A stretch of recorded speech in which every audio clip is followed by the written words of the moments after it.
Good afternoon, this is Jeff Stump, the Zookeeper's Diary. As you saw from the video I posted a couple of weeks ago, I've been keeping up with what's going on with the local railroads here following the devastation of Hurricane Helene. We were very lucky and blessed here at my house. We did not have any damage here, but just north of us and just south of us, the flood waters did rise. These rivers did run wild. And obviously going outside of Irwin toward North Carolina, all the way up through the Noatucky Gorge and the Tow River areas. I mean, it just tore everything up. So I've got a couple of news stories here from both Norfolk Southern and some stuff from CSX. I'm reprinting a couple of articles that came out and press releases that came out. And then I'm going to finish this today with some slides of the Clinchfield from my collection that I thought you'd like to take a look at. So anyway, let's enjoy it, and I'll be back in a little bit. Thanks. Tonight, a major rail network that runs through East Tennessee won't be open until next year because of flood damage. Norfolk Southern says parts of their Southern Line Railroad in Cock and Hamlin counties are under repair. Here's a look at what flooding did to that railroad. Thousands of feet worth of tracks wiped out by floodwaters. Several bridges were damaged.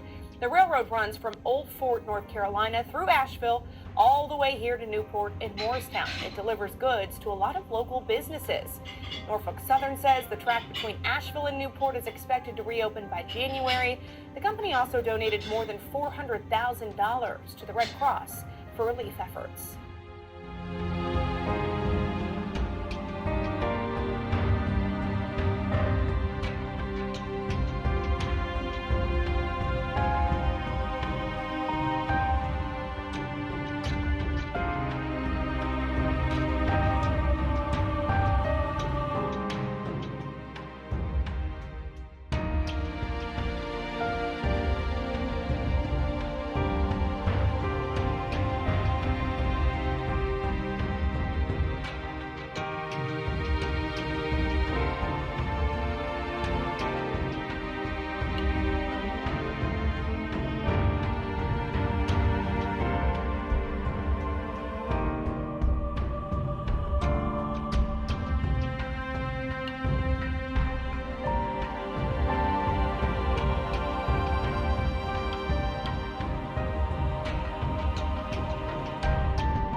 The southern, and by the way, it's not just Carolinas, we keep saying that, right. but Tennessee, Georgia, you know, it's this entire area, and we keep saying Carolinas, but you know, if you're in Tennessee and Georgia, please understand, we're aware this is the entire region. And the point to that, Fox weather correspondent Katie Burns joins us now. It's not just North Carolina, it's part of South Carolina, Tennessee, Georgia, this entire area that while we talk about Milton, we need to keep our attention there, because that story is going to take years to recover from, and the years means we need to keep bringing attention, because that's how people will be aware and people will keep the support coming in.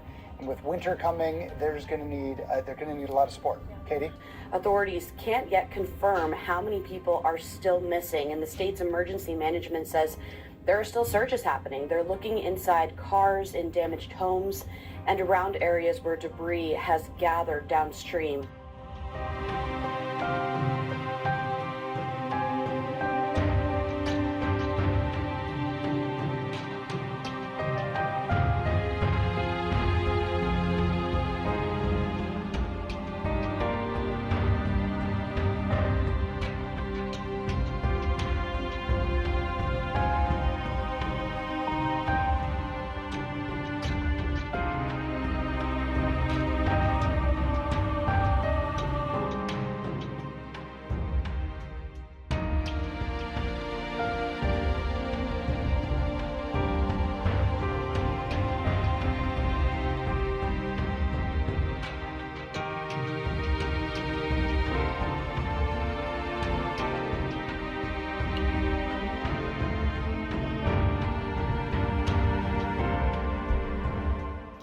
So anyway, getting into the nitty-gritty of it, in my previous video I really wondered if CSX would take the time to go ahead and try to put that Blue Ridge sub back together between Marion and Irwin.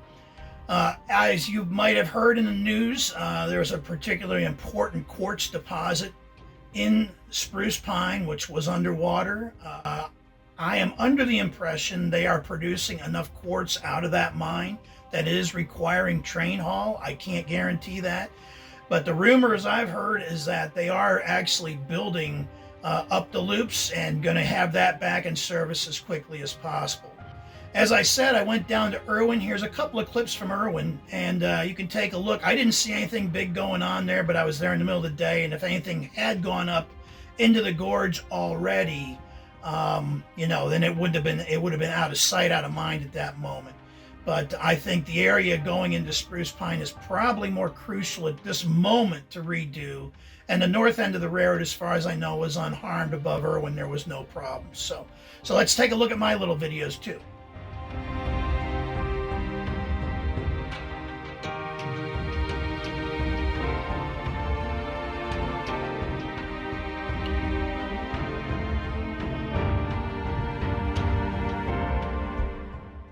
All right, we are here on the Clinchfield, currently CSX, and this is Northeast Handman siding. And again, there was a time when there would usually be a train stuck in here as they waited to clear things out of the yard, but obviously today, with everything that's going on, nothing. And the rail wear into the siding itself does not look like it's had much on it, but still pretty glossy on the top of the others, so we'll see if there's anything down in Irwin proper. All right, we are driving into Irwin right now along the back way. US 26, I-26 is over here. We can already see the smoke rising from the timber they're trying to clean up. And again, the original Clinchfield main line is right alongside of me here to the left. All right. We are here in Irwin, Tennessee today, taking a look at the original Irwin yard to see if there's any equipment being marshaled yet for the problems up in the gorge, which is about 3 miles from here in Chestoa. I guess we showed in the video last week, the track and the bridges at the bottom of the gorge were still in place. It was the top of the gorge that bore the brunt of the flooding, and then when everything bottlenecked at the bottom of the gorge is when everything really went crazy here in town. We're going to stay out of the disaster areas, but we'll take a look here at Irwin itself with the original 1925 Irwin Depot. This building is now the library for the community, and again, gorgeous piece of railroad architecture with a tile roof and wonderful construction. So as we turn here, you can see the original Clinchfield main line going toward Elkhorn City, Johnson City to Elkhorn City. That bridge in the background was built just before rail traffic diminished on this line, which was too bad. I think the city of Irwin paid a pretty penny for that, and it was no longer needed once the train traffic settled down here. Again, we've got a repair building here, and it looks like there's quite a bit of equipment around, and it's busy, and I'm assuming it's car repair, but I have no idea if they're going to be doing anything with the railroad rebuilding.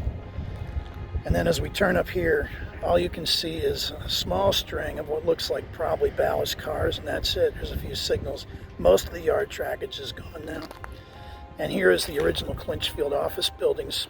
And at the time the railroad was functional, this was the headquarters of the entire Clinchfield business. And obviously the shops, the roundhouse, everything else were right here in Irwin.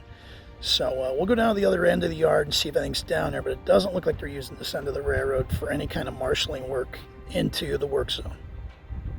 And again, this handful of cars is here, and that's it. We are looking southward here, and this is what's left of the Irwin Railroad Yard. You can see there's some ties marshaled, but really not much of anything to speak of in terms of equipment. So, been a real change. And again, I got something going on across the river there. Now this across the railhead on the other side of the yard is where the worst of the recent flooding happened. So while there does not appear to be anything going on action-wise, there's a couple of work trucks, a couple of high-rail trucks. So this office building, I'm assuming, is still in service. With the equipment there, I'm not going to, again, go in and bug anybody. But that's the only piece of this Irwin yard that's still seeing any kind of action, except for that shop building you can see off to the left for car repair. All right, well, other than this pile of gravel down here, which is probably for road work, there is nothing down at this end of the yard either. And there was a time you'd come down here and there'd be 2 or 3 trains stacked up to go, but that's no more. And obviously with no through traffic, no reason for it. But to answer my own question, there is nothing being marshaled on this end of the railroad right now for the potential rebuilding. And as you can see, that's what remains of the Irwin yard right there. A couple of passing signs. And then up this way to Chestoa. Damages most. Anyway, I thought the most brilliant analysis of all this actually ran on the trains.com website on October 10th. A guy named Chase Gano, who analyzed this and noted that because of all the route rationalization that both NS and CSX have done, they're not really left with a lot of alternatives but to put these lines back into service. His point about the entirety of the NS line between Salisbury and Morristown was that there wasn't much running east of Asheville on the loops, but the Asheville line itself between Morristown and Asheville, it's restored to Newport now. It's pretty important to NS to have that functional. And the truth is that not having an alternative route in case they've got outages elsewhere on their system actually is a problem. Saluda has been down for quite a while, and I very much doubt they would put that back together at this point. But he also noted that from what he's understood, there's been some landslides in the loops themselves on the North Carolina side. And if that's the case, it is possible that, running between Asheville and Old Fort would be a very expensive proposition. But I think that I agree with him. I think they're going to try to put it back together. Now, as for CSX, he noted that the reality is at this point they're having to route things from Russell to Richmond and down to almost into Jackson to Charlotte and then back east to get anything over to the CSX main line to go down. So it is a major bottleneck for them right now, and several hundred miles added on.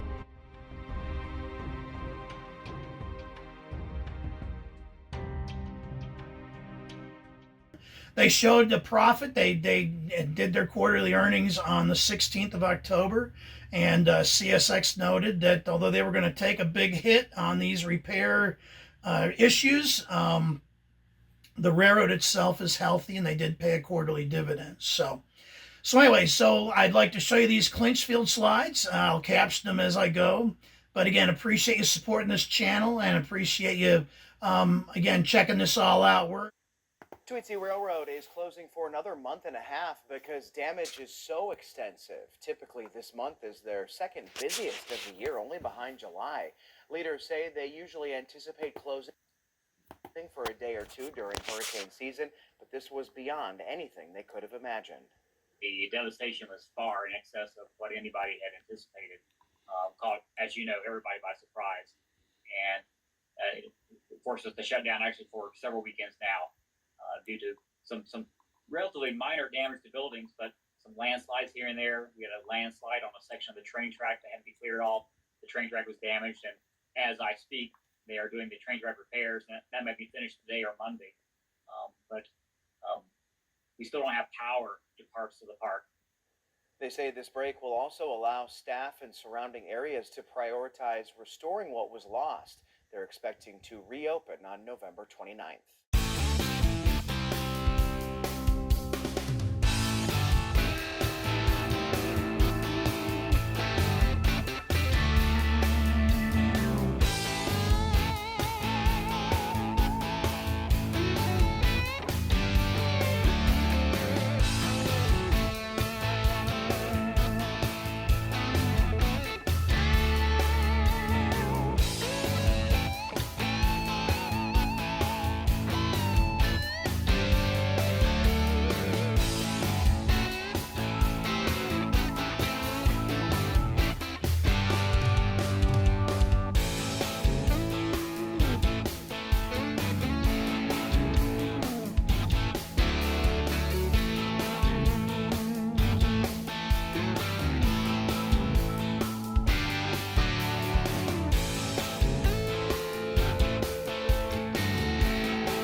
But the bottom line is that it's going to take a long time to get things back to normal here.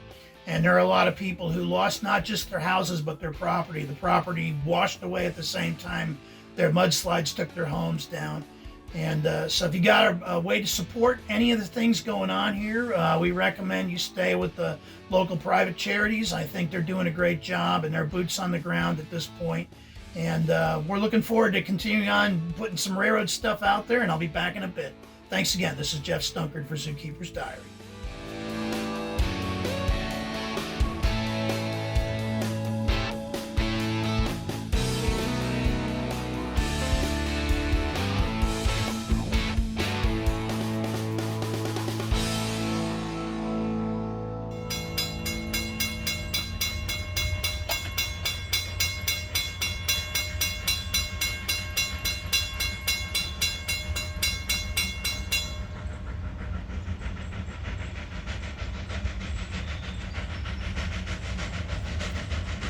Hello. Okay.